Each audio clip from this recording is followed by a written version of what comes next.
Seminario Interinstitucional de Comunicación. Seminario Interinstitucional de Comunicación.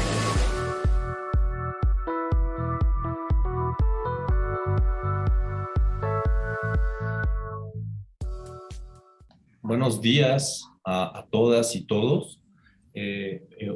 Hoy estamos en la quinta sesión del Seminario de Comunicación Interinstitucional que realizamos la Universidad Intercultural del Estado de México, la Universidad Autónoma del Estado de México, la Universidad Pontificia Bolivariana de Colombia y la Universidad Autónoma de Querétaro.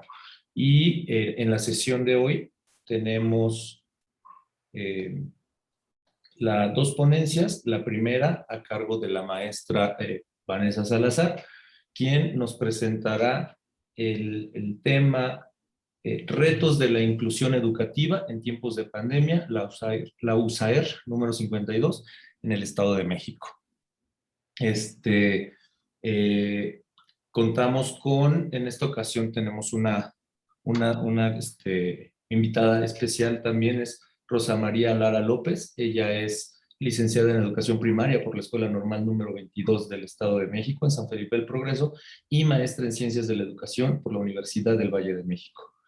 Obtuvo la presea al mérito de Prevención, Combate y Eliminación de la Discriminación en el Estado de México en el 2011 en la modalidad de Promoción Cultural, Investigación y Educación, y se desempeña como profesora en un grupo de comunidades indígenas en San Felipe del Progreso durante 10 años aproximadamente, y desde 1999 se desempeña como pedagoga en educación especial en la Escuela Primaria Ignacio Manuel Altamirano en el municipio de San Felipe del Progreso. Tiene 31 años dedicada al magisterio y se ha especializado en múltiples cursos en el desarrollo de acciones propias para impulsar la inclusión. Otra invitada que tenemos también es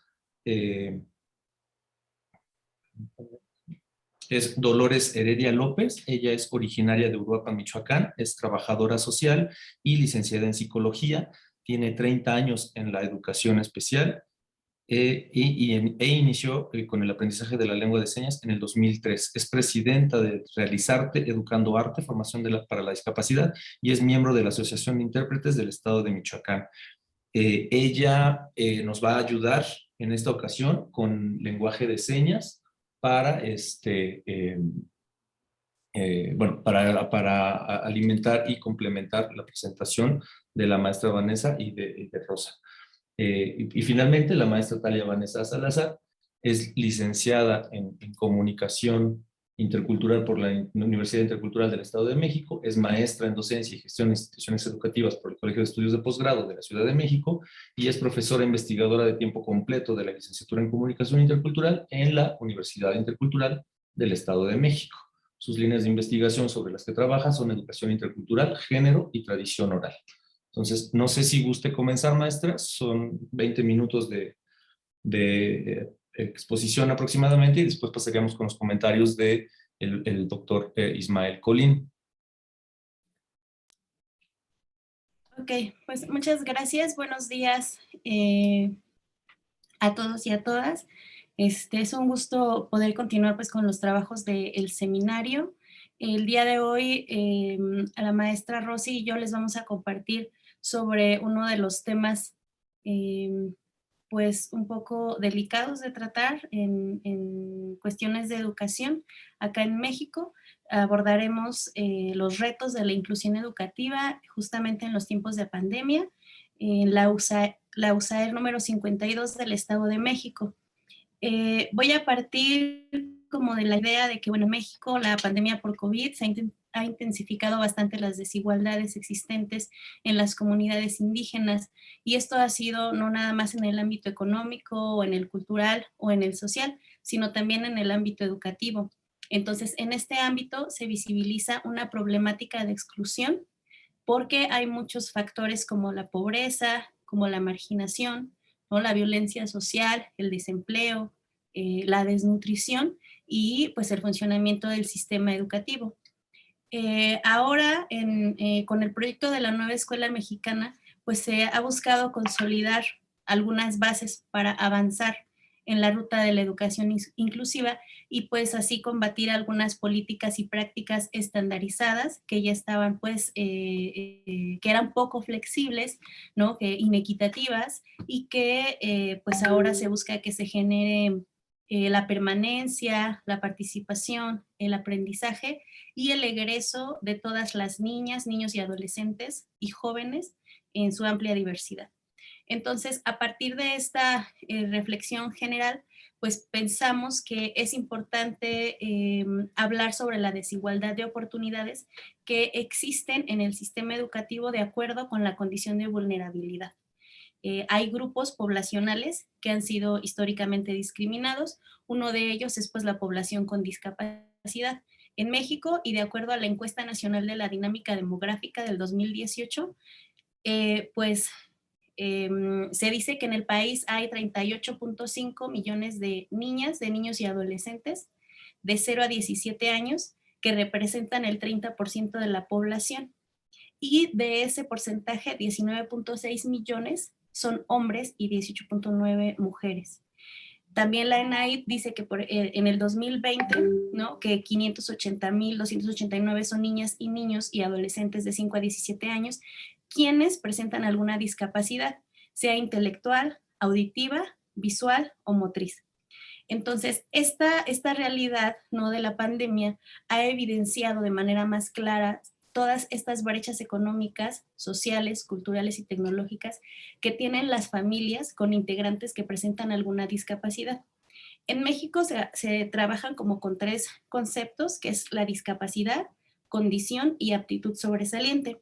La discapacidad tiene que, o se entiende como todas aquellas limitaciones físicas o mentales y barreras debidas a la actitud y al entorno que evitan la participación plena y efectiva en la sociedad de un ser humano. Cuando nos referimos a condición, nos referimos a todas aquellas afecciones crónicas, como por ejemplo el TDAH o algunos trastornos como el del espectro autista, entre otros. Y finalmente, aptitudes sobresalientes, pues se refiere a todas las personas que son capaces de destacar significativamente del grupo social y educativo al que pertenecen en diferentes campos, por ejemplo, en el científico, tecnológico, en el humanístico, social, en el artístico o de acción motriz. Y ahí hay 5 aptitudes sobresalientes. El primero es el intelectual, el segundo es creativo, ¿no? Socioafectivo, artística y psicomotriz. Con la pandemia, ahora las instituciones educativas pues se han enfrentado a muchos desafíos. Entre ellos, pues hay que brindar atención a los alumnos con discapacidad, con condición y con aptitudes sobresalientes, con las características que les mencioné hace un momento. Entonces, actualmente, pues el maestro de grupo enfrenta muchas dificultades para desarrollar su práctica por todos estos factores de los que les hablaba al inicio.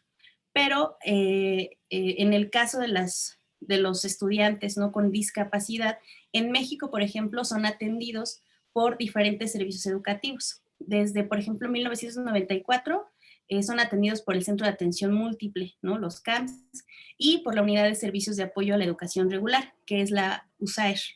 Entonces, esta exposición pues, va a abordar algunas estrategias que ha implementado la USAER número 52 de Estado de México en San Felipe del Progreso, y a partir también de un marco normativo que es interesante de revisar y que, bueno, aquí solo mencionaré algunas generalidades porque es amplio, pero sí decirles que el marco normativo que respalda pues, a todos los mexicanos, pues se consagra en la Constitución Política de los Estados Unidos Mexicanos, como lo sabemos en el artículo 3º, pero ya en el artículo 61 de la Ley General de Educación, ¿no? del 2019, ahí ya se hace mención de la educación inclusiva. Y ahí ya se dice que esta educación inclusiva se refiere a todo el conjunto de acciones que se orientan a identificar, a prevenir, a reducir las barreras que limitan el acceso, la permanencia, la participación y el aprendizaje de todos los educandos.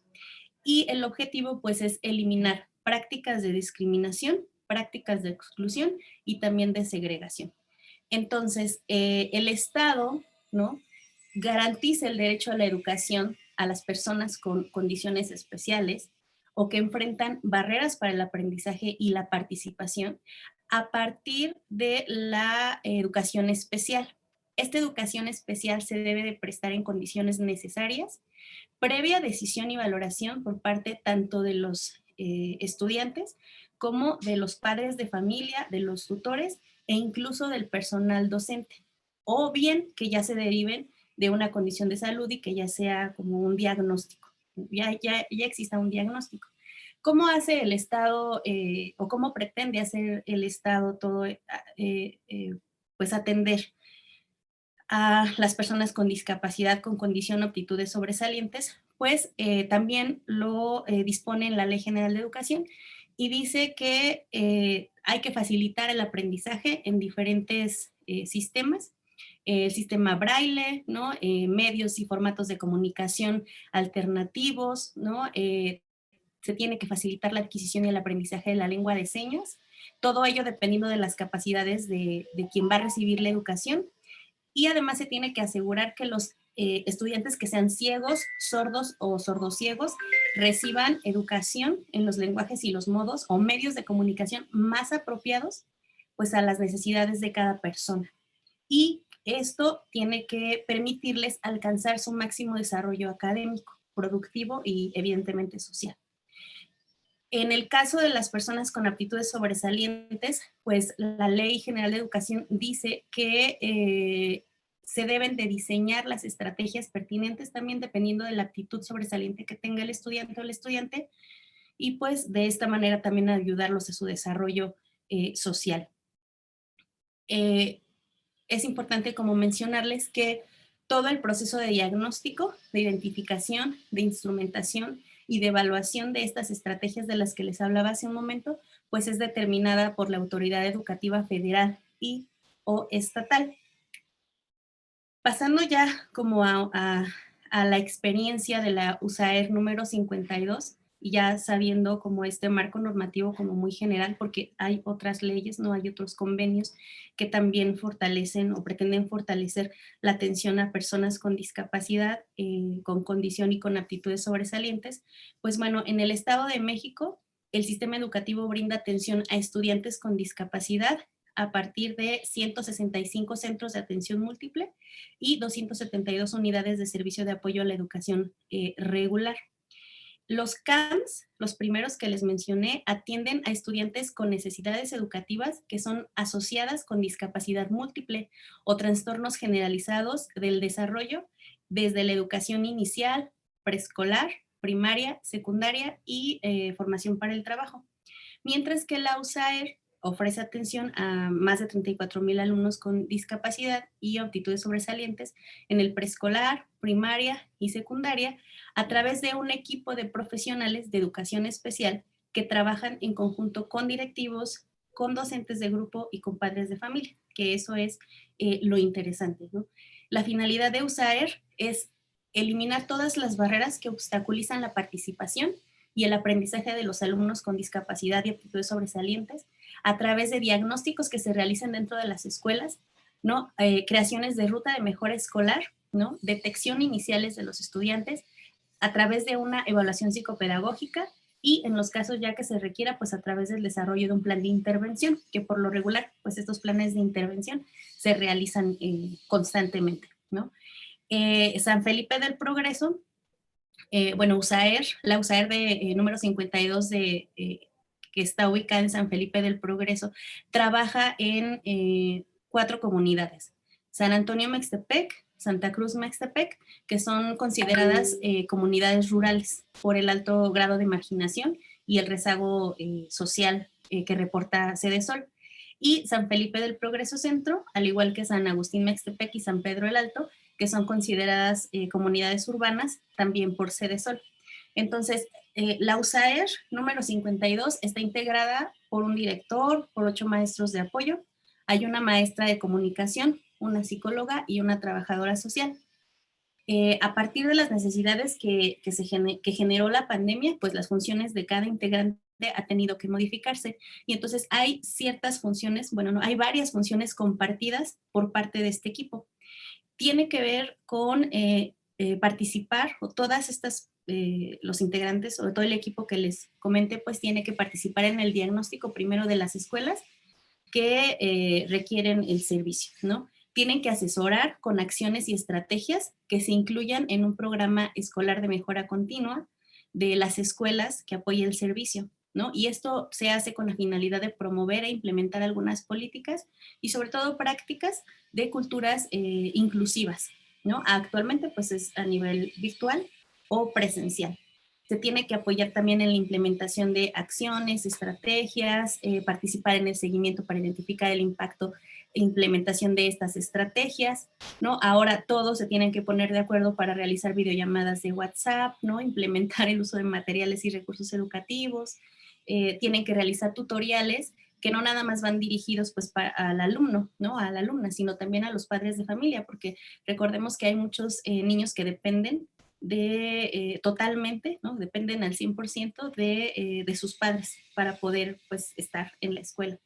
Entonces, tienen que adaptar los métodos de enseñanza en relación a las necesidades educativas, ¿no? Fomentar la interacción entre los alumnos, que esto es un poco complicado ahora, pero de todos modos se tiene que hacer a través de algunos juegos de concursos, ¿no? De rallies, ¿no? O algunas otras estrategias que vea el maestro de apoyo que se pueden llevar a cabo. Y pues entre todo eso hay que asesorar a directivos, ¿no? A docentes de grupo y promotores de manera virtual. Entonces es un equipo que tiene que estar trabajando de manera constante para poder pues llevar a cabo todas estas funciones que bueno, con la pandemia se han complicado todavía un poco más. Ahora voy a dejar con ustedes a la maestra Rosy, quien es la especialista en la materia de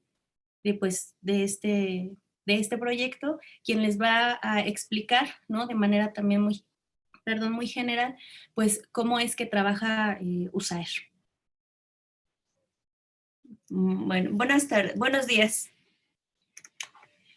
Efectivamente, pues ya lo que comentaba la maestra Vane es lo que de manera muy general lo que USAER ha hecho o hace independientemente de que estemos en pandemia o estemos de manera virtual. Es complicado, es difícil trabajar, pero sin embargo, pues bueno, la USAER, Educación Especial, tiene esa gran labor y tiene esa gran,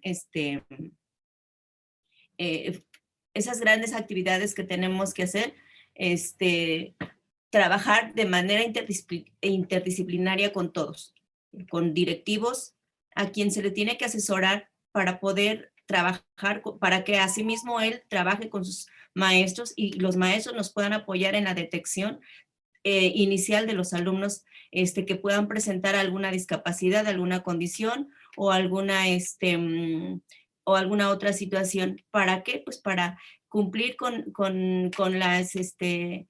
cumplir con la educación inclusiva. Actualmente ustedes saben que también la educación especial ha sufrido muchos cambios y que día a día ha venido cambiando sus roles.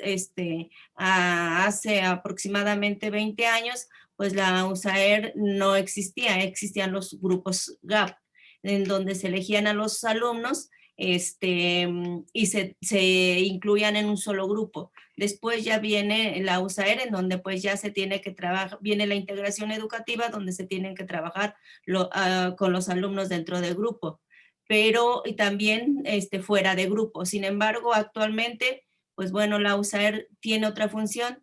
Ahora, con esta nueva pandemia, pues se viene otro cambio muy importante, que pues bueno, no voy a mencionarlo aún.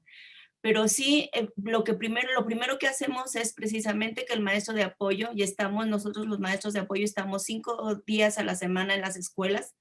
El equipo permanece nada más, va un solo día, porque asiste a las otras 4 escuelas. Entonces, a la USAER 52, la psicóloga, la maestra de comunicación y la trabajadora social asisten un solo día y los días miércoles. ¿Qué hacemos? Pues bueno, yo como maestra de apoyo soy la primera persona o la primera docente o la primera especialista que recibe la información de los alumnos que probablemente puedan tener una situación de barrera. Entonces, del parte del maestro del grupo, él me dice, maestra, pues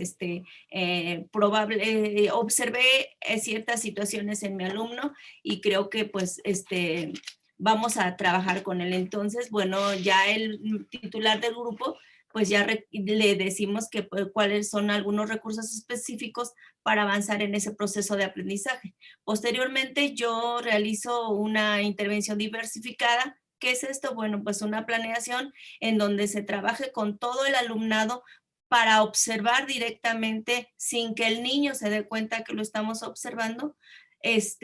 Lo hacemos de manera grupal para obtener la información suficiente que que me permita a mí comunicar a mi equipo de especialistas, y ellos a su vez posteriormente realicen otra intervención dentro de una intervención diversificada para corroborar efectivamente que se esté dando esa situación con la información que ya se tiene. Se informa de esta situación, se informa al directivo de USAER, se informa al directivo de la escuela y se platica con el maestro de grupo para posteriormente hacer una evaluación psicopedagógica con toda la información que se recabe. Esta información no es todos los datos que obtenemos, nos tardamos aproximadamente un mes para poder determinar si efectivamente el niño tiene alguna barrera para el aprendizaje. Cuando ya se hace toda la información se tiene, bueno, pues ya se comunica, se realiza el informe psicopedagógico de manera interdisciplinaria y se entrega al maestro, se entrega al director, quienes dan cuenta de que al alumno se le va a brindar apoyo, va a tener el apoyo de USAER. Bueno, estudiantes atendidos en el ciclo escolar 2020, pues bueno, hemos atendido alumnos con dificultades severas de aprendizaje, que así lo veníamos manejando, dificultades severas de conducta, discapacidad intelectual, discapacidad motriz, discapacidad visual, discapacidad auditiva o hipoacusia, el trastornos del espectro autista y el TDA. Entonces, bueno, para esto, todos los docentes, en esta situación de pandemia, sí nos vimos educación especial se ve muy,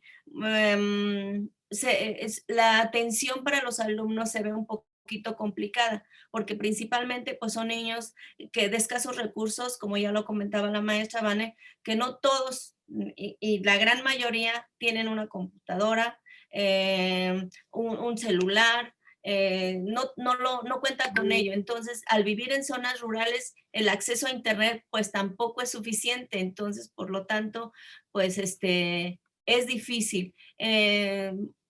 Para esto, algunos, muy pocos, en esta USAER, se dan a la tarea de contratar el servicio de internet para el hogar. Sin embargo, pues las condiciones económicas son muy precarias, por lo que pues no se logra en un porcentaje muy alto que los alumnos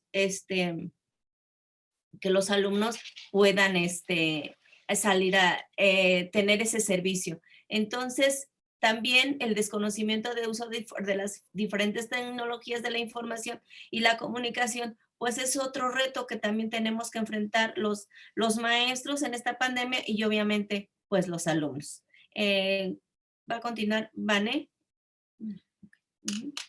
Bueno, aquí siguiendo con las consideraciones generales, pues que estaba comentando la maestra Rosy, pues es importante tener como muy presente que tanto docentes como estudiantes de las comunidades que les mencionamos hace un momento, pues tienen diferentes problemas, ¿no? El mayor de todos es que casi nadie cuenta con una computadora, ¿no? Todos los niños, por ejemplo, trabajan con celular y el celular pues es de sus padres o de sus hermanos, ¿no? O a lo mejor de sus tíos. pero no cuentan con computadora. Los docentes, pues no todos contaban con computadora, y pues al vivir también en zonas rurales, el acceso a internet pues se complica, ¿no? Entonces tuvieron que contratar el servicio de internet, ¿no? Los estudiantes pues difícilmente tuvieron como esas posibilidades, ¿no? Hay además, en cuanto a los profesores, pues poca formación en materia de educación a distancia, y en el caso de los estudiantes, pues hay un montón de dependencia en la entrega de las actividades asignadas debido a la situación de discapacidad, ¿no? De pronto hemos escuchado en otras experiencias de compañeros que han expuesto antes que pues el problema es que los estudiantes no mandan las tareas, ¿no? Bueno, acá el problema no es que los estudiantes no manden las tareas, sino el problema es que no tienen quien les apoye a enviar las tareas, ¿no? Porque estamos hablando de niños de no mayores de 10 años, ¿no? De 11 años. Entonces, otra situación a la que se enfrentó, por ejemplo, o se enfrenta USAER, es que los planes, programas o libros de texto, pues no han sido fáciles de adaptar al cambio digital, ¿no? Que se debe de dar una atención a estudiantes que son provenientes, la mayoría de ellos, de familias conflictivas, ¿no? Aparte de la situación de discapacidad que existe, la mayoría de las familias tienen conflictos, ¿no? Son familias violentas, ¿no? Son familias muy pobres, son familias que incluso ya tienen 3, 4 generaciones que tienen el mismo problema de discapacidad, ¿no? Por desnutrición, ¿no? Por alcoholismo, por drogadicción, ¿no? Y entonces, en el caso de los niños, ¿no? De los estudiantes, pues el vivir en estas familias conflictivas, pues no les ayuda bastante, ¿no? Sobre todo porque hay algunas situaciones en que los hermanos de estos niños, pues tienen que salir a buscar empleo para ayudar económicamente a sus familias. Tienen que cuidar además a sus hermanos menores, y además se quedan los niños al cuidado de los animales de granja, ¿no? O al cuidado del hogar en general. Entonces, hay ciertas competencias que USAER pretende desarrollar en los niños, ¿no? El desarrollo de la alfabetización inicial y el nivel de desarrollo del pensamiento matemático. El primero solamente se refiere a la adquisición de lectura y escritura, y el segundo a conteo, seriación, clasificación en algunos agrupamientos o bien operaciones básicas.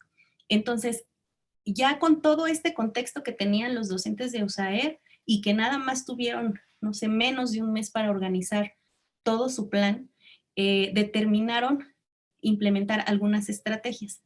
La primera de ellas fue pues a través de llamadas telefónicas, ¿no? Estas llamadas telefónicas, pues bueno, los maestros de apoyo ya contaban con una base de datos de los estudiantes, entonces durante el primer mes se dieron a la tarea de llamar a los padres de familias para explicarles la nueva forma de trabajo.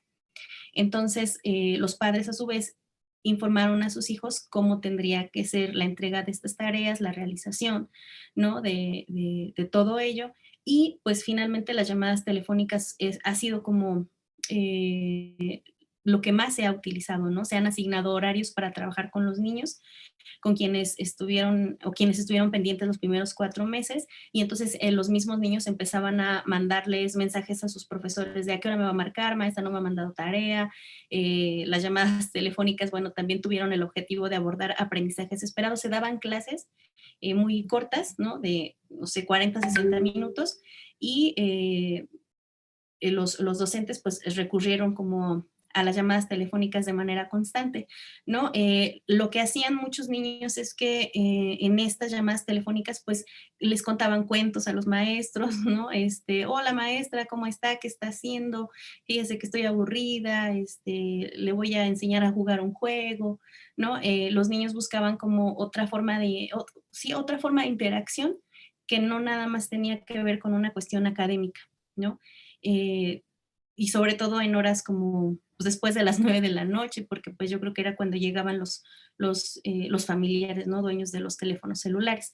El Aprende en Casa también fue otra estrategia que se quiso utilizar, pero bueno, como ustedes saben, fue implementada por la SEP, que consistió en transmitir clases por televisión para alumnos de preescolar, de primaria y secundaria. Entonces, USAER la retoma o la intenta retomar en su planeación semanal, pero el problema es que la mayoría de los alumnos pues contaba con televisores que desde el apagón analógico pues ya no eran funcionales. Entonces, además, pues los papás no consideraban que ver la televisión les fuera a ayudar, porque bueno, todos estos contenidos no estaban preparados para personas, para sus hijos, ¿no? Para personas con discapacidad o con aptitudes sobresalientes o con alguna condición. Entonces, pues fue completamente descartada, pero sí se colocó al inicio de las planeaciones, ¿no? En el caso del WhatsApp también, ¿no? Fue una red social como muy utilizada, tanto por padres de familia, por profesores y alumnos, porque a través de esta red social se compartían todas las planificaciones, todos los videos, ¿no? Fue difícil para algunos padres de familia abrir como algunos archivos, pero pues siempre buscaron la manera como de poder hacerlo, ¿no? Entonces, las videollamadas también,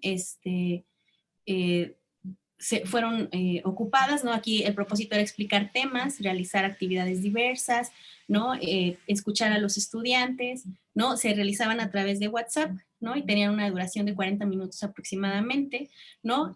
Hubo otra estrategia que también ayudó, que es la asistencia a las comunidades para entrega de materiales. Entonces, los docentes, cuando no se lograban comunicar con algún estudiante, pues tuvieron que ir a las comunidades a buscar la manera de acercarles estos materiales y que así los niños pudieran tomar sus clases, ¿no? Entonces los citaban afuera de la escuela o en algún lugar como el centro, ¿no? Estratégico que todos conocieran y pues ahí les entregaban los materiales. Entonces algunos acudían, otros no tanto. Y hubo unos niveles con los que voy a terminar, que los niveles de comunicación que la Secretaría de Educación Pública determinó para las evaluaciones: la comunicación sostenida, la comunicación intermitente y la comunicación prácticamente inexistente. Sostenida pues era que la mayor parte del tiempo estuvieran conectados los niños, ¿no? La comunicación intermitente, bueno, pues que se conectaran de vez en cuando, y prácticamente inexistente pues cuando de plano no había forma de hacer contacto. No obstante, aunque se determinó que con esto se les iba a evaluar, ¿no? Y que comunicación prácticamente inexistente iba a ser como, ya que el niño reprobara el año, pues no fue así, ¿no? Al final se dieron indicaciones de que todos tenían que pasar con 6. Esto pues causó un enojo entre algunos padres que estuvieron al pendiente y pues los otros que no. Entonces, de manera muy general decirles que desde la docencia, ¿no? Pues ahora con este trabajo de USAER, pues creo que la pandemia nos invita a reflexionar en el sistema educativo mexicano en función de la atención a la diversidad social de la que somos partícipes, ¿no? Hay un montón de áreas de mejora que tanto docentes como estudiantes, ¿no? Como padres de familia, pues tenemos que identificar, ¿no? Y tenemos que atender, y pues sí hay resultados para la Secretaría de Educación Pública, pero sigue siendo evidente la situación de vulnerabilidad a la que se enfrentan los niños con discapacidad, con condición y con aptitudes sobresalientes. Y pues ya, muchas gracias. Muchas gracias, maestra Vanessa y maestra Rosa. Bueno, le daríamos entonces la palabra al doctor Ismael para los comentarios. Doctor.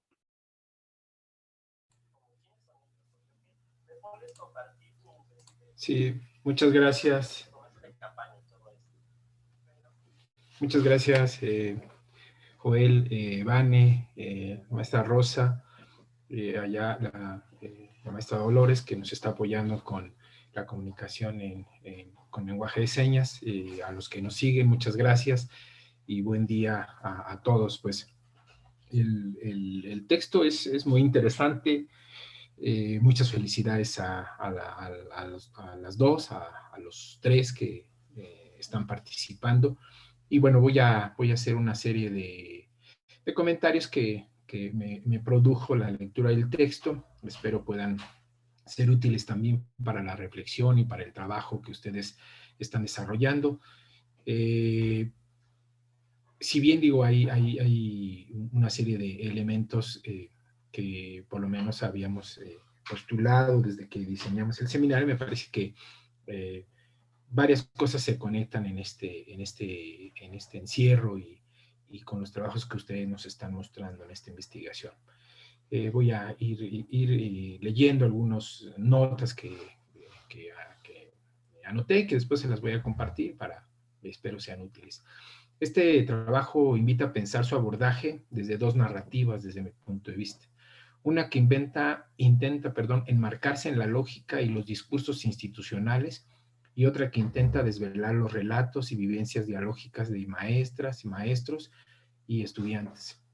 En estas narrativas se puede percibir un propósito pedagógico completamente ajeno a lo que ocurre en las comunidades originarias, que va de las necesidades reales de aprendizaje en contraste con una estructura que enfatiza en su funcionalidad en lo administrativo y reduce el aprendizaje a una serie de estrategias operativas. En esa intención, se reconoce que es un trabajo que sensibiliza la labor docente y pone en la mesa elementos de profunda desigualdad imperante en nuestra sociedad y en particular en comunidades de pueblos originarios que sufren no uno, sino múltiples procesos de exclusión socioeducativa y más aún en niñas y niños que presentan alguna discapacidad orgánica. Es también un relato a muchas voces del docente, del estudiante, de los padres y me parece que también de las propias instituciones, aunque es un relato, digamos, contrastante con el que se plantea, del impacto que ha causado el confinamiento, asociado con el olvido que se confunde, porque de sí estos lugares habitados por mujeres, madres, niñas y niños han estado confinados políticamente a no ser parte de su propia construcción educativa. Desde estos elementos me gustaría hacer los comentarios, aunque hay evidentemente otros más que escapan a mi análisis. Quisiera en primer lugar recordar los argumentos de Bonfil Batalla, cuando alude a esa civilización negada que deberá ser integrada al proyecto civilizatorio occidental, ese México imaginario del gran proyecto nacional que rasura la heterogeneidad y la convierte en homogeneidad con un proyecto unificador como es el educativo. Así, las estrategias de comunicación se deben ceñir a un proyecto educativo nacional que siempre se desencuentra con las lógicas de los saberes originarios. El argumento del texto hace evidente una preocupación que refiere a las estrategias que implementó un espacio institucional como es el USAER, que es la Unidad de Servicios y Apoyos a la Educación Regular, para promover la inclusión a partir de la enseñanza y el aprendizaje en condiciones de una educación a distancia. Sin duda, el resultado, amén de lo que muestra el propio texto con el trabajo de campo realizado, es de una serie de narrativas del abandono, de la ausencia, de la precariedad, de la ansiedad, por aprender y adquirir el conocimiento que se postula como hegemónico. En ese sentido, los diálogos que son recuperados en esta investigación dan cuenta de la incesante violencia que generan las nuevas estrategias de comunicación, cuando el acceso a la tecnología y el conocimiento de los dispositivos es nulo. Y esto un poco de acuerdo a lo que ustedes evidentemente presentaron, la recopilación de los relatos incrustados en su propio análisis da cuenta de esto que yo hago y recupero. Este acercamiento empírico recoge las experiencias y las voces de aquellas y aquellos que ante el confinamiento obligado tuvieron que buscar alternativas de comunicación que resolvieran la intención de seguir apoyando la formación académica de dichos estudiantes, pero con un marco de exigencia institucional y dejando de lado los contenidos de aprendizaje, es decir, solo centrado en las formas, instrumentos y operaciones institucionales. De los 3 apartados presentados en el texto, el más interesante y sensible en función de la discusión que acá nos trae es el tercero, desde mi punto de vista, ya que deja ver a través de los relatos y las interlocuciones de los estudiantes con los docentes una serie de problemáticas que se hacen evidentes a partir del lenguaje y de las experiencias a las que se enfrentaron y se siguen enfrentando en el contexto de la pandemia. Sin embargo, conviene hacer algunas precisiones en torno a diferenciar las estrategias de enseñanza, aprendizaje diseñadas para la educación a distancia y los medios o instrumentos con los cuales se hacen llegar estas metodologías. En sentido estricto, pienso yo, las estrategias de enseñanza que se describen son más bien formas de comunicación, ya que una llamada telefónica no configura una ruta de aprendizaje. Es apenas un medio, ya que epistémicamente no está diseñada como una herramienta en el aprendizaje, es decir, que con su uso no desencadena procesos cognitivos de apropiación de conocimiento ni generación del mismo. De ahí que, siguiendo esta idea, el caso de la red social de WhatsApp es más bien un medio y no una estrategia de aprendizaje. Justamente en esta premisa se asienta la frase maglugiana de el medio es el mensaje, que fundamenta que el medio debe ser el foco de estudio y no el contenido. Aquí quizá vale la pena, no me voy a extender, pero quizá en los comentarios y en las preguntas a lo mejor profundizaremos. Recientemente también me parece que esta idea de el medio es el mensaje podría discutirse de manera inversa, en donde el mensaje puede ser el medio, pero yo solo quise abordar esta parte para hacer la acotación. De esta forma, si el contenido es información, no se constituye como una estrategia que provea de comprensión por su uso. Finalmente, el caso de las videollamadas, que en el contexto actual ha sido un recurso de comunicación y se pretende que se convierta en un factor que detone procesos cognitivos de largo alcance en el aprendizaje. Sin embargo, la utilidad instrumental orienta su propósito, solo de transmisión.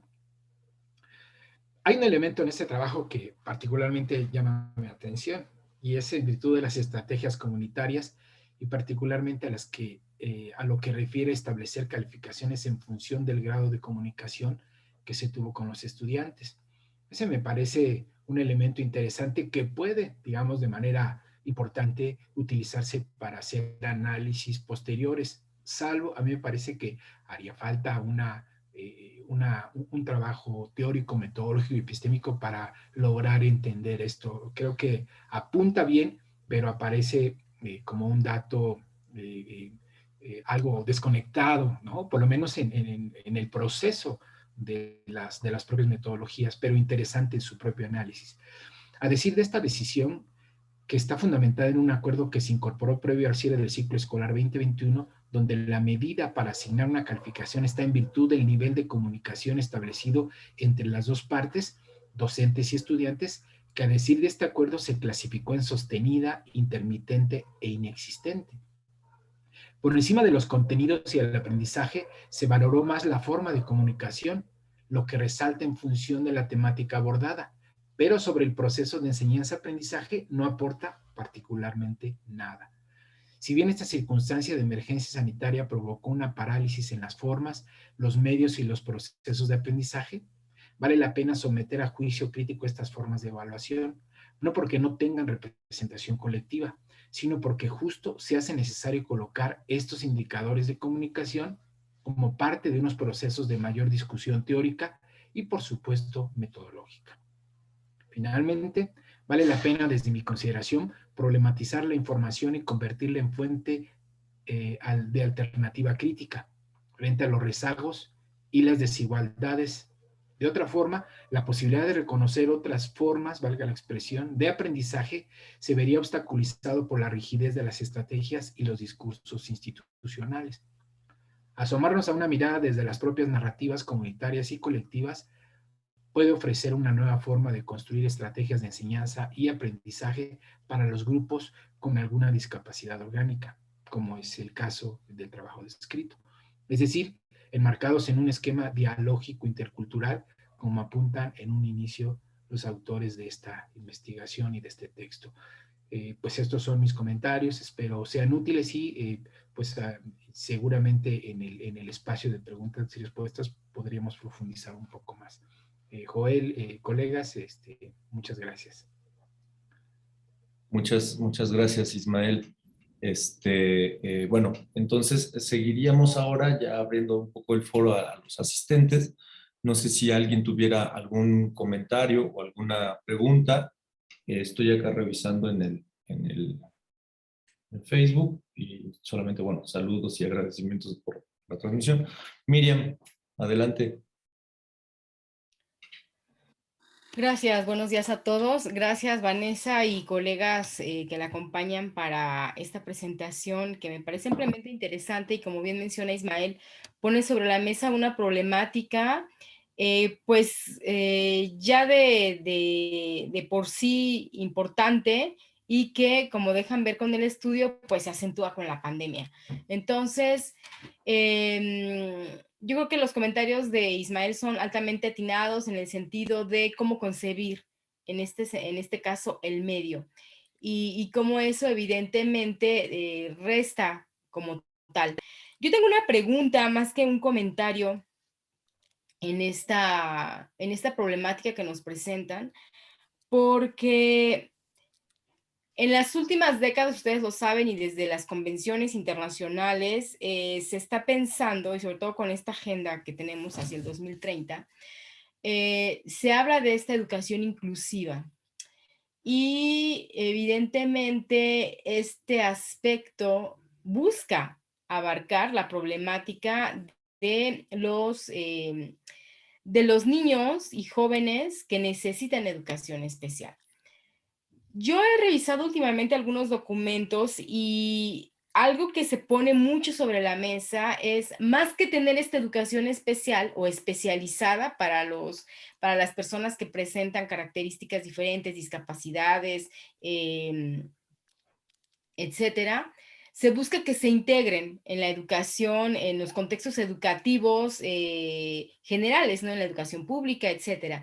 Y me parece que es una tarea, que hay una intención de integración social muy importante, pero que ya de manera práctica, estructuralmente es complicada y no sé hasta qué grado es posible concretar. Por eso, de ahí mi pregunta, ¿no? Es decir, insisto, nosotros hemos visto en los planteles educativos que cada vez hay más rampas, hay más guías para las personas que tienen debilidades visuales en diferentes grados. En nuestra facultad nos hemos enfrentado también directamente con estudiantes con diferentes grados de discapacidades que a veces se pueden sobrellevar con un alumno, con un tutor par que le nombramos, pero que a veces son tan graves que es difícil realmente integrar al estudiante en las dinámicas escolares con los recursos con los que ahora contamos. Entonces, ¿qué tan, voy a tratar de dejar de dar características para hacer la pregunta concreta?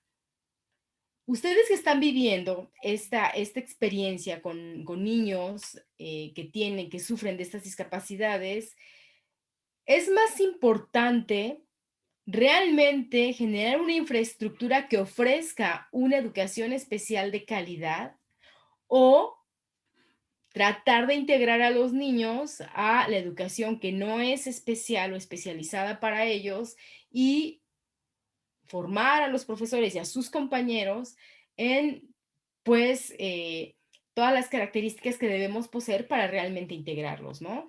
Infraestructura, programas informáticos que permitan a los invidentes ver o grabar o después escuchar, aprender todos el lenguaje de señas, por ejemplo. En fin, esa es mi pregunta. Y yo sé que es una pregunta compleja, pero es una pregunta que me tiene preocupada en estos momentos. Muchísimas gracias. Espero no haber sido muy confusa en mi expresión. Muchas gracias, Miriam. De hecho, justamente algo cercano a lo que preguntas, lo comentábamos ayer, Van y yo, con estas dudas de tomar decisiones, ¿no? Muchas gracias. Edita también quiere participar. Edita, adelante. Hola, buenos días. Disculpen que no pueda encender la cámara, pero está mal mi cámara. Si la enciendo, me ven un segundo y luego se congela. Bueno, ya aquí estoy, pero ya se congeló. Ok, bye.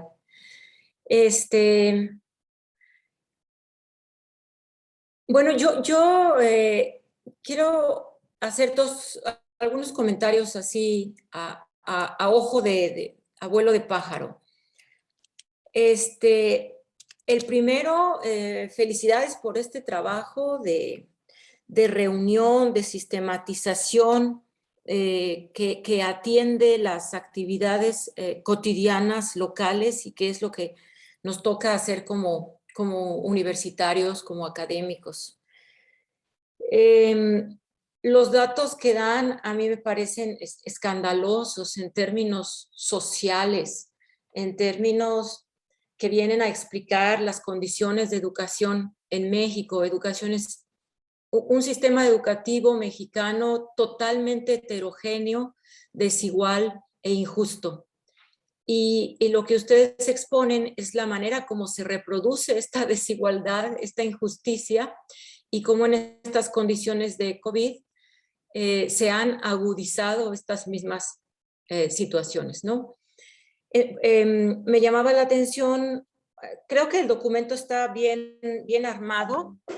aunque hay cosas que lo pueden todavía mejorar.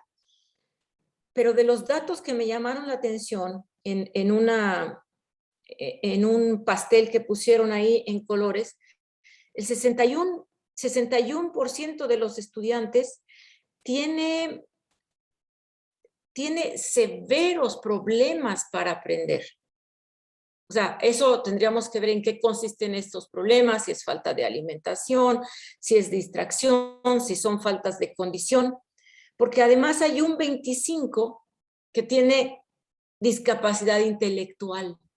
Luego, entonces, hay una diferencia entre tener discapacidad intelectual y tener diferencias severas de aprendizaje. Me encantaría saber cuáles son esas diferencias. Sin embargo, son ambos el 86%. Solo ese 86% ya nos habla de la condición de una niñez, de un universo de estudio, una juventud prácticamente perdida, ¿no? En términos académicos.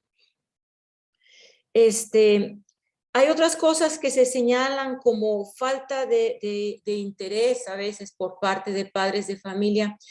Y yo me preguntaba en estas condiciones de comunidad, si esa falta de interés no será en realidad que hay necesidades inmediatas mucho más apremiantes, de tal manera que la alfabetización, la escolarización, pues efectivamente resulta menos interesante bajo ciertas condiciones. Ajá. Entonces, de ahí se desprende una pregunta. Desde la experiencia del trabajo que ustedes tuvieron ahí, ¿cuáles consideran que serían los criterios, las condiciones básicas necesarias para poder desarrollar un mejor proyecto educativo, al menos el que están realizando, ¿no? O sea, ¿cuáles son las condiciones? Sí y solo sí, con estas condiciones esto se puede cumplir. Y ahora, de esas condiciones, ¿cuáles le corresponden, digamos, a la estructura social, al Estado, a la delegación, al municipio, qué sé yo? ¿Cuáles le corresponden a la institución? ¿Cuáles le corresponden a los padres de familia? ¿Cuáles a los estudiantes, no? Esta sería una pregunta. El otro aspecto que me parece importante resaltar, porque está en el texto, pero a mí me gustaría que se resaltara más a nivel de una reflexión teórica, es la relación entre lo que entendemos por educación y la pobreza. Luego, lo que entendemos por educación y la justicia social, y lo que entendemos por educación y contextos interculturales. A partir de esto, ¿cuáles serían las acciones concretas que se proponen para saldar esta situación? Pero siempre y cuando haya una reflexión conceptual sobre esta relación: educación, pobreza, justicia social y interculturalidad, ¿no? Y hay otra cuestión que también a mí me gustaría conocer, me gustaría saber el contenido, las características de los materiales, de los cuadernillos, de las cosas que se presentan y que se llevan, para también entender más esta situación tan triste que nos están reportando en su proyecto. Y como recomendación para el trabajo, pues si es proyecto de investigación, definir, por supuesto, más un cuadro metodológico, tanto la metodología del diseño de su proyecto que aquí nos presentan de investigación, como la metodología de trabajo, ¿no? O sea, dos formas metodológicas, este marco conceptual que les ayude a hacer las reflexiones más de fondo. Y por supuesto también, quizás se me ocurre, yo nomás estoy pensando en voz alta, no me hagan caso si no quieren, que se puede hacer una revisión con los materiales, con los resultados de las escuelas interculturales o los proyectos interculturales en Chiapas, pero de manera bien particular con el trabajo de los municipios autónomos con el proyecto Caracol, es decir, las escuelas zapatistas, porque son las escuelas zapatistas las que en este contexto se cuecen aparte. Ajá. Y eso les daría a ustedes un referente muy rico, tanto a nivel comparativo como para poder trabajar y entender más a fondo la realidad de esta situación que ahí se está viviendo y sobre todo sobre las acciones concretas que se podrían tomar, ¿no? Pero muchas gracias y ojalá que su trabajo siga desarrollándose, me parece muy pertinente y bueno, con sus variantes, por favor inscríbanlo pues en un congreso de educación también. Es muy, muy interesante el trabajo. Gracias. Muchas gracias, Edita. Bueno, ya levantó la mano Edwin. Edwin, no sé si quieres participar. Buenos días, sí, nada más una consideración, pensando un poco en el proyecto USAER y alguna experiencia que tuvimos desde la Universidad Intercultural precisamente con este tipo de orientación educativa. Sabemos, digamos, que la pandemia vino a trastocar muchos modelos de interacción que se tenían sobre todo en las escuelas y en qué medida se podría, probablemente incluso salga de los límites del trabajo que ahora presentan, pero en qué medida se podría plantear la importancia de repensar nuestra idea de aprendizaje, es decir, los niños que se educan en el USAER pareciera que estamos empeñados, y no me refiero a los profesores, me refiero a la política educativa del Estado incluso, pareciera que estamos empeñados en que aprendan a la par de todos los demás, cuando probablemente las necesidades de estos niños tengan que ver con otros elementos y no necesariamente saber matemáticas, ¿no? Porque de pronto ni saber leer, sino de pronto es más importante para ellos encontrar mecánicas o dinámicas de interacción en el mundo que siempre los va a ver, digamos, diferente. Entonces ahí, ¿en qué medida la dimensión emotiva, la dimensión de la formación en las emociones, de la formación espiritual, por ejemplo, que es un poco hacia donde se va a orientar la exposición que haremos en unos momentos, podría ser pertinente para este tipo de proyecto y no preocuparnos por querer nuevamente estar supeditados a un proyecto exclusivamente de aprendizaje, cuando hay personas que no necesariamente tienen que pasar por ese proceso para poder, digamos, habitar el mundo. Y lo pienso un poco desde la perspectiva también de cómo se asumía a estas personas distintas, ¿no? Como podríamos decir, desde esta forma moderna, con estas cierto tipo de discapacidades de cualquier tipo. Me refiero ahora exclusivamente a cómo se veía a las personas con cierta discapacidad mental en muchos pueblos originarios y se les consideraba, digamos, como sabios, pero no porque hubieran padecido o pasado por un proceso de aprendizaje igual que el resto de la población, sino porque sus criterios y sus mecánicas de aprender el mundo eran distintas. Entonces, probablemente valdría mucho la pena empujar esa orientación, tratar de considerarla, ya que de cualquier manera la mecánica de interacción educativa se ha modificado por esta cuestión de la pandemia. Muchas gracias. Muchas gracias, Edwin. Todavía tenemos unos minutos para algunas respuestas que pudieran aportar maestra Vane, maestra Rosa.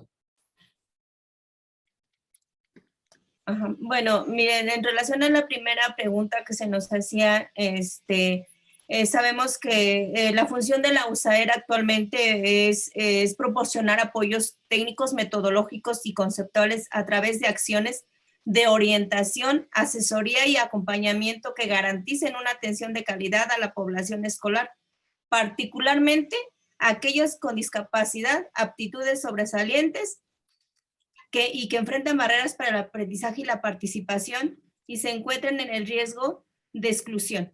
Esto lo obtenemos de la SEP 2018 en la página 76. En este sentido, la USAER se concibe como un apoyo a la escuela para que ésta incremente su capacidad de dar respuesta a la diversidad de los alumnos y avancen progresivamente en los procesos inclusivos. Hubo una etapa etapa en donde efectivamente nada más se integraba.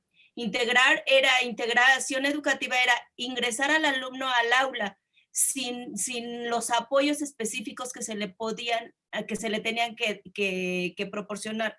Inclusión educativa viene a cambiar ese sentido, y entonces ya efectivamente hay 3 modalidades de trabajo, que es la intervención dentro del aula y precisamente para que el alumno sea partícipe, lo que decía el maestro Edwin hace rato, de todos los aprendizajes esperados, sin que efectivamente se dé a conocer así como que destacada su discapacidad, sino que él sea partícipe de todos los aprendizajes esperados, aunque efectivamente el niño no sepa leer, no sepa escribir, pero que sea partícipe. Entonces ahí se está promoviendo la inclusión educativa. En esta pandemia no se olvidaron los aprendizajes esperados. Sin embargo, por la situación que se nos vino en el momento, tuvimos que diseñar una estrategia para poder brindar la atención a los alumnos y no dejarlos a un lado, nadie atrás, nadie afuera. Entonces eso fue lo que se hizo, se diseñó la estrategia y era atender a sus necesidades básicas de aprendizaje de los alumnos con discapacidad y de los alumnos con condición o aptitudes sobresalientes. Y era lo que más apremiaba en ese momento. ¿Qué necesitaba el niño con discapacidad?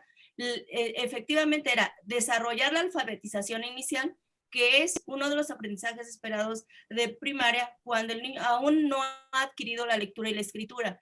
Se diseñaron, se buscaron los métodos, las estrategias, las actividades y los materiales que pudieran responder a esa necesidad básica del alumno, tanto del alumno con necesidades, tanto los alumnos con discapacidad, aptitudes sobresalientes o condición. Esa fue la situación. Sin embargo, también hubo alumnos que también se trabajaron, los mismos maestros trabajaron con los aprendizajes esperados. Ahí cabe destacar que efectivamente se vieron un poquito disminuidas los aprendizajes o falta de comprensión de los aprendizajes por parte de la SEP, en donde efectivamente las clases televisadas fueron básicamente para alumnos, podríamos decir, y normal, lo que se considera como normal.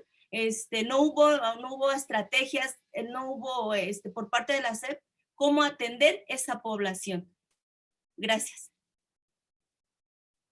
Sí, y bueno, cuando se quiso atender, que se implementó la lengua de señas, pues hubo ahí todo un detalle, porque era lengua de señas colombiana, no era mexicana, entonces pues ahí se dio como ese problema.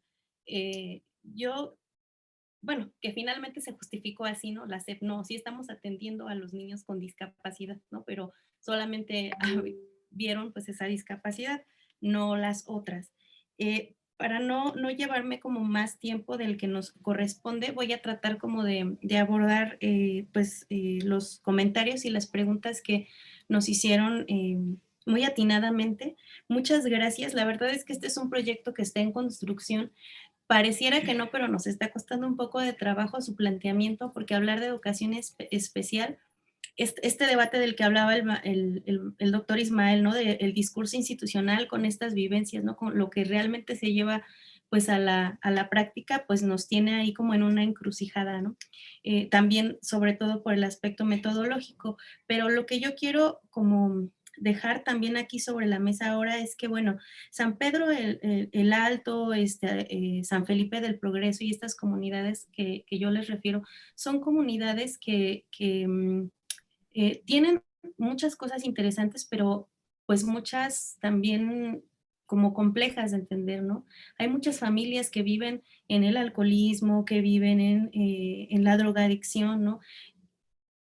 Hay algunos niños que viven incluso solos porque sus papás son migrantes desde hace muchísimo tiempo, entonces se fueron y dejaron a los abuelitos o dejaron a los hermanos mayores a cargo de los niños de sus hermanitos y ya con condiciones de discapacidad. Entonces, lamentablemente en esta investigación que estamos haciendo, pues nos hemos dado cuenta que la mayoría de los padres ven a sus hijos como enfermos, como personas enfermas que no van a servir para nada, ¿no? O sea, es muy pues difícil lo que les estoy comentando. Para nosotros nos fue como un shock, pero no les interesa la educación de estos niños, ¿no? Por eso es que hubo muchos niños que pues, no mandaron evidencias, ¿no? O lo pudieron hacer solamente a través de una llamada, pues es que mi mamá no me dice, ay, no, ya para qué lo haces. O ya, ¿no? O niños incluso con discapacidad que son abusados sexualmente, ¿no? Entonces, ha sido muy complicado poder, pues, sistematizar todo este trabajo. Se está haciendo, se está trabajando. Sobre todo, bueno, mencionarles que sí hay necesidades básicas que se tienen que cubrir, ¿no? Así, estoy de acuerdo, no todos, pues, no todos tienen ese problema de que no quieren estar al pendiente de sus hijos con discapacidad, pero, y buscan otras alternativas, ¿no? Para darles de comer, para buscar un empleo, ¿no? Y enfrentar esta pandemia desde la situación económica que tienen. Pero sí nos dimos cuenta que, pues, de estos 117 alumnos que reporta, pues, USAER, ¿no? Pues podemos decir que los que presentan dificultades severas de aprendizaje y los de dificultades severas de conducta, pues son completamente rechazados por sus padres, ¿no? O por sus familias. Entonces son niños que, aparte de vivir la discapacidad, pues emocionalmente viven mal, ¿no? O sea, se sienten rechazados, viven rechazados, saben que son rechazados, saben que son excluidos y así van dirigiéndose por el mundo, ¿no? La idea de USAER es que desde la trabajadora social, la psicóloga, ¿no? Se trabaje esta área socioemocional a partir de lo que comenta Edwin, pero evidentemente pues es complicado, ¿no? Porque el área socioemocional, la trabajadora social, ¿no? La psicóloga pretende trabajarla en familia, pero pues es difícil cuando la familia no colabora, ¿no? Cuando no colabora y no quiere estar ahí con los niños. Hay algunos materiales, ¿no? Que sí se les han entregado a los niños y que son materiales que han sido costeados por los profesores, que han sido elaborados por los profesores, y lo que me he dado cuenta es que muchos docentes sí planean sus actividades o sus estrategias de enseñanza, que sí ahí es un error ahí que tenemos en el texto. Sí planean en función de la dificultad, ¿no? De la discapacidad o de la aptitud que tenga el niño. Entonces es una atención personalizada. Por eso es que en muchas ocasiones los niños pues buscan bastante a los profesores de USAER, porque pareciera que son a los únicos que les importa, pues, porque les buscan sus actividades, les llaman y entre otras actividades, ¿no? Entonces, sí es una situación muy complicada, ¿no? Pero pues ya empezamos a trabajarlo y esperamos poder compartirles, pues, los avances mucho más adelante, ya más bonitos, ¿no? Más sistematizados, más organizados. Muchas gracias, maestra Vanessa, maestra Rosa. Sí, sin duda es un tema muy interesante, muy casi de denuncia ante todas las desigualdades que ya Erika en algún momento pudo como enumerar. Y bueno, felicidades también por el trabajo hecho en el sentido de realizar la escritura del texto, pero sobre todo por el trabajo que hace en el ámbito educativo, ¿no? Para la maestra Rosa específicamente. Bueno, entonces sería, por su parte, sería la primera ponencia, sería todo. Me gustaría mucho volver a agradecer tanto a Rosa María Lara, que nos acompañó en la ponencia, a Dolores Heredia López y a Yunuen Valencia, que nos ayudaron en la interpretación del lenguaje de señas. Muchas gracias. Les agradecemos. Ya después haremos también llegar los links donde se transmitió el seminario. Seminario Interinstitucional de Comunicación. Seminario Interinstitucional de Comunicación.